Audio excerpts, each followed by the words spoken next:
ಕೊಡಬೇಡ, FIR ಆಗೈತದು. ಹಾ simple section ಹಾಕಿದೀನಿ ನಾನು, ಆಯ್ತಾ? ಹ್ಞೂ ಸರ್. ನಿಮಗೇನು ತೊಂದರೆ ಆಗಲ್ಲ. ಹ್ಞೂ ಸರ್. ಏನಪ್ಪ, ಕೋರ್ಟ್ ನಾಗೆ ಪ್ರೂವ್ನು ಆಗಲ್ಲ. ನೀನ್ ಕರ್ಕೊಂಡು ಹೋಗಿದ್ಯಾ ಅಷ್ಟೇ, ಬಿಡಿಸಿದ್ಯಾ ಪಡಿಸಿದ್ಯಾ ಅದೆಲ್ಲ ಸುಳ್ಳು. ಹ್ಞೂ ಸರ್. ಅದನ್ನ ನಾನೇ ಬಂದ್ ಹೇಳೋದು ಎಲ್ಲಿ ಕೋರ್ಟ್ ಅಲ್ಲಿ. ಹೌದು ಸ್ವಾಮಿ, ಯಾಕಂದ್ರೆ ಮಾಜರ್ ಮಾಡಿದೀನಿ ಇವತ್ತೀಗ. ಹ್ಞೂ ಸರ್. ಮಾಜರ್ ಮಾಡಿದೀನಿ. ಅವ್ರು ಯಾರು ಅಭಿ ಅಂತ, ಆಮೇಲೆ ಅವ್ರು ಯಾರೋ ಗೊಲ್ರ ಪೈಕಿ ಒಬ್ಬರು ಕರ್ಕೊಂಡು ಮಾಜರ್ ಮಾಡಿದೀನಿ. ಹ್ಞೂ ಸರ್. ನಾನು ಸ್ಟೇಟ್ಮೆಂಟ್ ಮಾಡ್ಕೊಂಡಿದ್ದೀನಿ. ಏನಂದ್ರೆ 19ನೇ ತಾರೀಕು ಮೇಸ್ತ್ರಿ ಅಂಜನಪ್ಪ ಅವರು ಕೆಲ್ಸಕ್ಕೆ ಕರೆದ್ರು ಅಷ್ಟೇ. ಹ್ಞೂ ಸರ್. ಹೋದ್ರು. ಹ್ಮ್ ಇವನು ಮೇಲಿಂದ ಬಿದ್ದಾನೆ, ಬಿದ್ದಾನೆ, ಕುಡಿದಿರೋದು ಇವನಿಗೆ ಗೊತ್ತಿಲ್ಲ. ಹ್ಞೂ ಸರ್, ಕರೆಕ್ಟ್. ಅವನು ಕುಡಿದೋಗಿರೋದು ಮೇಸ್ತ್ರಿ ಅಂಜನಪ್ಪ ಗೊತ್ತಿಲ್ಲ, ಬಿದ್ದಾನ ಸ್ವಾಮಿ, ಅವ್ರು ಏನು ತಪ್ಪಿಲ್ಲ. ನಾನೇ ಹೇಳೋದು ಕೋರ್ಟ್ ಅಲ್ಲಿ. ಹ್ಞೂ ಸರ್. ಏನಪ್ಪಾ ನಿಮಗ್ ಕೇಳ್ತಾರೆ.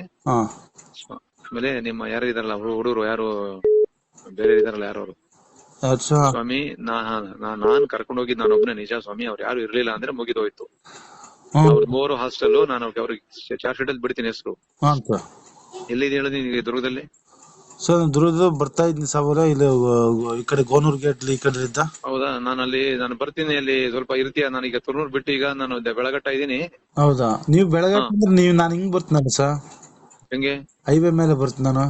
ಹೌದಾ, ಆಯ್ತು, ನಾನು ನಿನಗೆ ಫೋನ್ ಮಾಡ್ತೀನಿ. ಹಾ ನೀವು ಮಾಡಿ ಸರ್, ಫೋನ್ ಮಾಡಿ. ಆದ್ರೆ ಒಂದು ಮೈಂಡ್ ಅಲ್ಲಿ ಇಟ್ಕೋ, ಹ್ಞೂ ಸರ್. ಇದನ್ನ ಯಾರಿಗೂ ಎಲ್ಲೂ ಹೇಳ್ಬಾರ್ದು ಇದನ್ನ. ಹ್ಞೂ ಸರ್. ಅವ್ರೆಲ್ಲಾರೇ ಹೋಗ್ಲಿ, ತಲೆ ಕೆಡಿಸ್ಕೋಬೇಡ.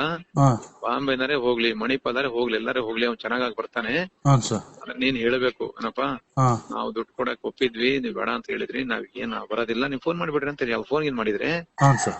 ಯಾವುದೇ ಕಾರಣಕ್ಕೂ ಫೋನ್ ಮಾಡಿ ಹೇಳಿ, ಈಗ ನಾವ್ ದುಡ್ಡು ಕೊಡಕ್ ಬಂದ್ವಿ, ಸಾಹೇಬ್ ಹೇಳ್ದಂಗೆ ಹಾ ಏನೋ ಕುತ್ಕೊಂಡೇನೋ ಮಾಡೋಣ ಖರ್ಚು ವೆಚ್ಚಕ್ಕಂತ. ನೀವೇನು ತಲೆ ಕೆಡಿಸ್ಕೊಳ್ಳಿ. FIR ಮಾಡ್ಸಿದ್ರಿ, ನಾವು ₹1 ಕೊಡೋದ, ನಾವು ಕೋರ್ಟ್ ನೋಡ್ಕೊಂಡು ಅಂತ ಹೇಳ್ರಿ ಅಷ್ಟೇ. ಹಾ ಸರಿ ಸರ್. ಹೌದಾ? ಹ್ಞೂ ಸರ್. ಆಮೇಲೆ ನಾನು ನಮ್ಮ ಸಾಹೇಬ್ರ ಜೊತೆ ಮಾತಾಡಿದ್ದೇನೆ ನಾನು. ನೀನು ಅಲ್ಲಿ ಇವ್ರಿಗೆಲ್ಲ ಮಾತಾಡಕ್ ಹೋಗ್ಬೇಡ, ಜನ ಹೇಳಿದ್ದೆ 20,000 ವ್ಯವಸ್ಥೆ ಮಾಡುವಂತ. ಹಾ ಮಾಡ್ತೀವಿ ಸರ್. ಹೌದಾ? ಇದು ನಿನ್ನ ನಡುವೆ ಇರ್ಬೇಕು, ಯಾರಿಗೂ ಹೇಳ್ಬಾರ್ದು. ನೀನು ವಕೀಲರಿಗಾಗ್ಲಿ ಅವ್ರಿಗಾಗ್ಲಿ ಇವ್ರಿಗಾಗ್ಲಿ ಹೇಳ್ಬಾರ್ದು. ಹಾ ಸರಿ. ಯಾಕಂದ್ರೆ ಅವ್ರದ್ದು ಕೇಸ್ನಾಗೆ ನಾವ್ 4 ದಿನದಲ್ಲಿ ನೀವೊಬ್ಬನೇ ಸ್ಟೇಟ್ಮೆಂಟ್ ಹೇಳಂಗ್ ಮಾಡಿದೀನಿ ನಾನು. ಹಾ ಸರಿ ಸರ್. ಹೌದಾ? ಇದನ್ನ ಯಾವ್ದೇ ಕಾರಣಕ್ಕೆ ಯಾರಿಗೂ ಹೇಳ್ಬಾರ್ದು, ಆಯ್ತಾ? ಸರಿ ಸರ್. ಮತ್ತೆ ಇದು ಯಾವ ವ್ಯವಸ್ಥೆ ಮಾಡ್ತೀರಿ ಅದನ್ನ? ಏನು ಇವತ್ತು ಸಾಯಂಕಾಲ ಫೋನ್ ಮಾಡಿ. ಆಯ್ತಾ? ಹಾ ಸರಿ ಸರಿ. ಯಾರಿದಾರ? ಇವತ್ತು ಸಾಯಂಕಾಲ ಫೋನ್ ಮಾಡಿ ಸರ್. ಆಯ್ತಾಯ್ತು. ಹಾ ಸರಿ. ಮನೆ ಹತ್ರ ಹೋಗಿ ಅಲ್ಲಿ ನಾನು ಕೇಳ್ಕೆ ಕೊಡಬೇಡ, FIR ಆಗೈತದು. ಹಾ ಸಿಂಪಲ್ ಸೆಕ್ಷನ್ ಹಾಕಿದೀನಿ ನಾನು, ಆಯ್ತಾ? ಹ್ಞೂ ಸರ್. ನಿಮಗೇನು ತೊಂದರೆ ಆಗಲ್ಲ. ಹ್ಞೂ ಸರ್. ಏನಪ್ಪ, ಕೋರ್ಟ್ ನಾಗೆ ಪ್ರೂವ್ನು ಆಗಲ್ಲ. ನೀನ್ ಕರ್ಕೊಂಡು ಹೋಗಿದ್ಯಾ ಅಷ್ಟೇ, ಬಿಡಿಸಿದ್ಯಾ ಪಡಿಸಿದ್ಯಾ ಅದೆಲ್ಲ ಸುಳ್ಳು.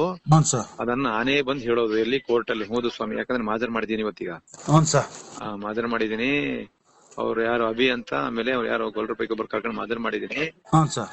ನಾನು ಸ್ಟೇಟ್ಮೆಂಟ್ ಮಾಡ್ಕೊಂಡಿದ್ದೀನಿ. ಏನಂದ್ರೆ 19ನೇ ತಾರೀಕು ಮೇಸ್ತ್ರಿ ಅಂಜನಪ್ಪ ಅವರು ಕೆಲ್ಸಕ್ಕೆ ಕರೆದ್ರು ಅಷ್ಟೇ. ಹೋದ್ರು. ಇವನು ಮೇಲಿಂದ ಬಿದ್ದಾನೆ, ಕುಡಿದಿರೋದು ಇವನಿಗೆ ಗೊತ್ತಿಲ್ಲ. ಹ್ಞೂ ಸರ್, ಕರೆಕ್ಟ್. ಅವನು ಕುಡಿದೋಗಿರೋದು ಮೇಸ್ತ್ರಿ ಅಂಜನಪ್ಪ ಗೊತ್ತಿಲ್ಲ, ಬಿದ್ದಾನ ಸ್ವಾಮಿ, ಅವ್ರು ಏನು ತಪ್ಪಿಲ್ಲ. ನಾನೇ ಹೇಳೋದು ಕೋರ್ಟ್ ಅಲ್ಲಿ. ಹ್ಞೂ ಸರ್.